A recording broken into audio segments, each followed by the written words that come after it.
sa Christianity ito karon. So para masabtan ito ang Christianity sa una, kailangan ito masabtan ang Judaism before. Kaya ang Christianity, gikan ramang gihapon siya sa Judaism nga nagikan kay Jesus Christ.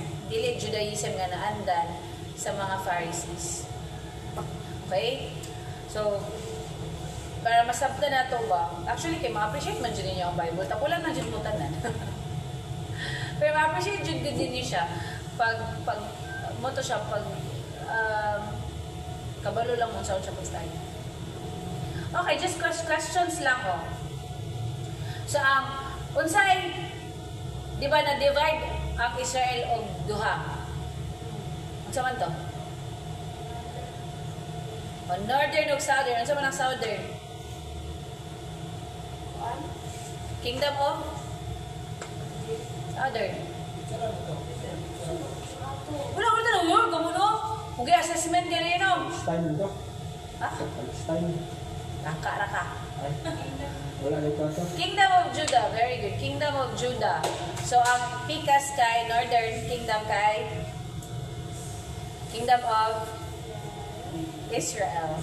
So sa Kingdom of Judah, dira tara nagikan. Dira na tanan ba ang church age? For the whole Kingdom of Judah. O unsay capital sa Judah? Kingdom of Judah. Capital is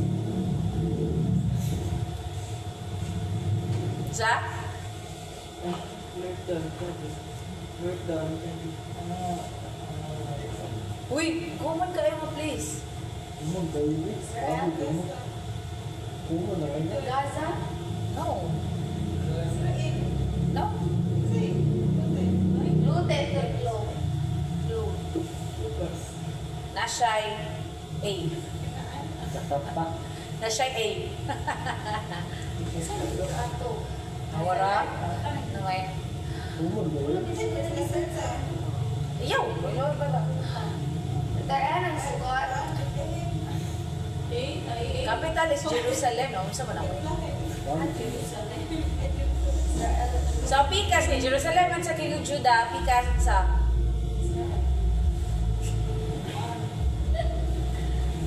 Samaria. Okay? So, kanina siya nga history di ay natong ginastadihan ba is, masabtan ninyo ba ang connection good sa mga books? Kaya diba, pagbasahon man gud ninyo, diretso-diretso na ba yung mga books, no? Sa Bible. Diretso ba yan? Usually, for example lang, kung basahon na ninyo ang letters ni Paul, so yung letters ni Paul, Romans, Corinthians, Philippians, Colossians, until sa Philemon, di ba, wala, hindi ninyo ma-fit ang connection ni sa history ni Jesus, di ba? Pero kung mabasa niyo ng letter, ang kanang mga pahitabo per letter good, kaya describe na siya, ang sitwasyon na ba per letter? Sitwasyon per letter, ang setting kay nasa Acts. So same ani nga ni good, pareha ni nag-hisgot ang history, no? O pareha ni ang Northern Kingdom na colonize siya ang Southern Kingdom, ang Kingdom of Judah na colonize siya sa Babylon kaduha. O di ba? Kaduha. Karon, kinsa man tong mga prophet ang naapil. Unang attack sa Babylon, kanang mga atake gani sa mga neighboring nilang nation sa Israel. Mabasa ninyo na talang panghitabo sa Chronicles o sa Kings and Chronicles. Now karon, pare sa Southern na i-review lang ni siya guys ha. Sa Southern, giatake sila utoy sa Babylon. Sa unang atake, ila lang yung pang-kidnap tong mga leaders and kings. Apil dito si Daniel. So dito matingala, si Daniel, ang young setting kay, di ba, under sa Babylon. Di ba? Kung familiar mo sa story Daniel. King Nebuchadnezzar. Muna siya ang first attack sa Babylon na apil si Daniel. Pero mabasa ninyo ang story, anang nilatanan, sa ang kanang pag-atake, isa Chronicles nyo na siya mabasa.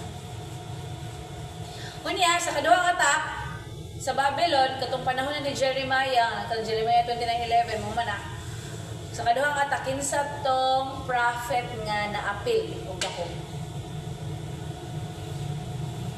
Di Diba? Sing isa, mawag yun. Maliit na ganahan mag-lecture kaya wala.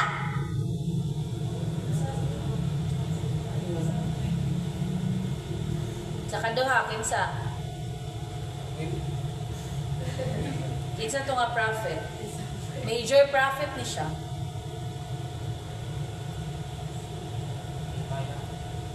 Na? David. David. David, di man prophet si David. King man siya. King naman si David. Masa, Daniel na. Ha? Daniel. Dili sa first man si Daniel. Kaduha man sila giatake sa panahon katong nag-prophecy si Jeremiah sa ilaha ba nga kung dili mo magpag-o dakpon mo for 70 years mo man to atong Jeremiah 29:11 ba hindi mo mausab dakpon mo pero ayaw mo kabalaka kay kana sa 70 years gibuhat na sa inyo for good not for harm o gets ninyo na muna siya nga time gi-prophecy na ni Jeremiah ano di kita pataka-taka gamit si Jeremiah 29:11 may para ra gito sa katong na-captured ha? Siya na-apply na. Ha? Siya na-apply sa araw. Ayaw kung by context yun, daghan kay verse na gina-apply na ito, nga di dapat i-apply eh.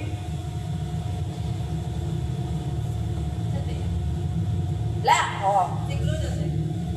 Nasya i. Wala lang.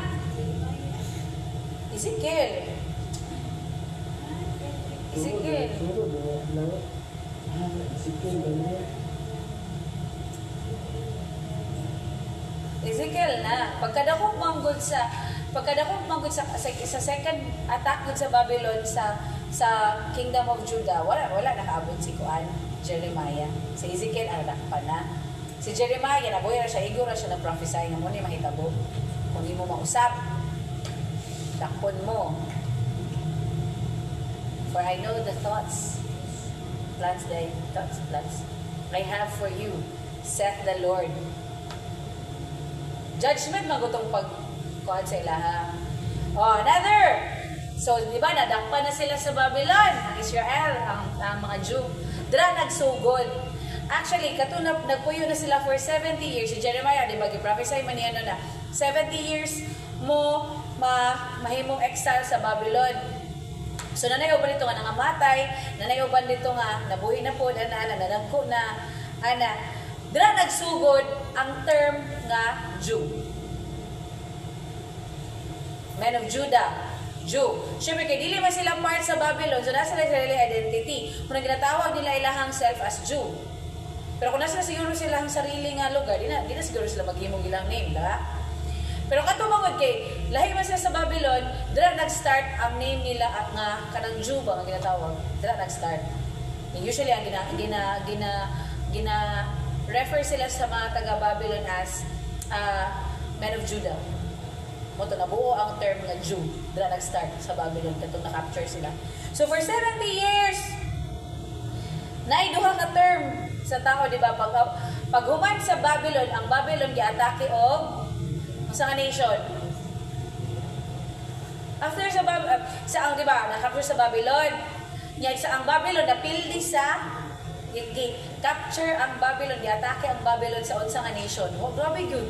Muwag. Ha? Muwag. Sumuwag ko dyan. Persia. Dahil person. Persian period na ni siya. So, na kung muna siya, mabasa ninyo, si King Cyrus of Persia, si King Cyrus, siya ang nagpagawas, siya ang gigamit sa Ginoo nga makagawas ang mga Jew sa Babylon. Pero naayuban wala na ning uli. Naayuban nga nagpabila dito kay syempre na-adapt na nilang culture. Pero naayuban nga ning uli gyud. Okay? So since pag-uli na ni siya, dara na misulod si Nehemiah. Kay kani siya nga time pagbalik na nila, diri na tong pag-build nila og balik sa wall of Jerusalem. Ano ni siya nga time? Nana si Nehemiah ani. Yan nana si Ezra. Siya ang scribe ani nga time na gibuild na nila ang wall og balik. Kinakauli man sila. Pero katong na dito, mapabilin sila. Muna, pero katuyon ka ba ito sa Ginoo mong good kay? Musanay man yun daw, sa masing asa ang mga Jew. So dahil ninyo mahibatan karon ba no ha? Paabot sa New Testament, sagol-sagol na gid lang nationality. Di na gid sila pure. Okay? Di na gid sila pure. So even si Jesus Christ, na siya dugong hintil. So hintil ba, di na gid siya pure Jew. Kung magsugod, kung mag-base na sa bloodline. Okay? So after na natanay duha ka term. Remnant ang tawag sa katong mga nahuli. Diaspora ang tawag sa katong wala. O diaspora meaning scatter. Nag-scatter na ang mga Jew ba? Nag-scatter na ang Jew.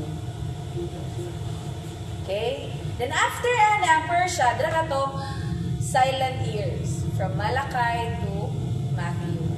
So during that time, naabot na dahil ang after sa Persia, naabot na ang Greek period na siya. So giatake sa Alexander, nangatake na si Alexander the Great. Kung gitawag siya the Great, kaya how siya nga leader, dagan siya na-atake. Manita matingala ka ron, paabot sa Rome, di ba gibuild nila ang wall og balik sa panahon ni Nehemiah? Na pag-abot sa Greek period, nagsakop na. Then after sa Greek kay ang Maccabean period. So anong Maccabees nga Bible, kanang Maccabees nga term, mabasa niyo na sa Catholic book. O muna siya dira gi-describe dito ang journey atong Maccabean period.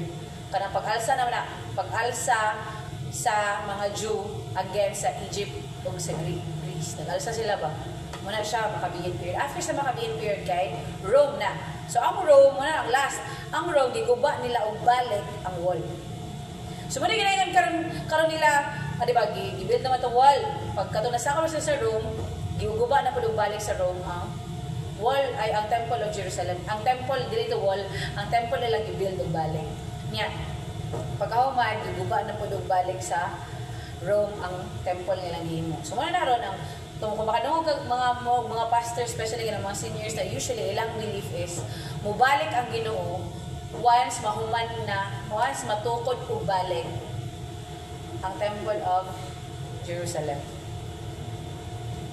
Muna sila. Wala may nakabalo, pag siguro sundan. Muna ilaha. Muna ilang ikaw na mubalik si Lord, may ilan na nga mubalik si Lord pag once mahuman na daw tukod ang Temple of Jerusalem. So muna ang third. Iguba man to last time, iguba sa Babylon, sunod nakagawa sila, i-build nila balik sa panahon ni Nehemiah, iguba na po balik sa panahon sa Rome. Yang katulo, mo doon ang ilhanan na mo balik na ang Ginoo. Pautan na rin, kaya ang pautan nasugdan na ba? Kaya feel na wala pa akong call. Anyway, quarter naman po. So, mula sa to karon guys kay seryosohin ninyo ni ba? Ni-lecture na to ba? Saan ang way? Hindi.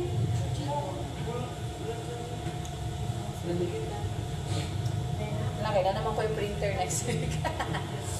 No, yung printer. Wala ko na yung pang-type niya akong mga lessons. Anyway, ito na sa prayer request. Pag pwede naman mag-prayer request. Ako na, muna yung nag-videoan. Kaya mo guys.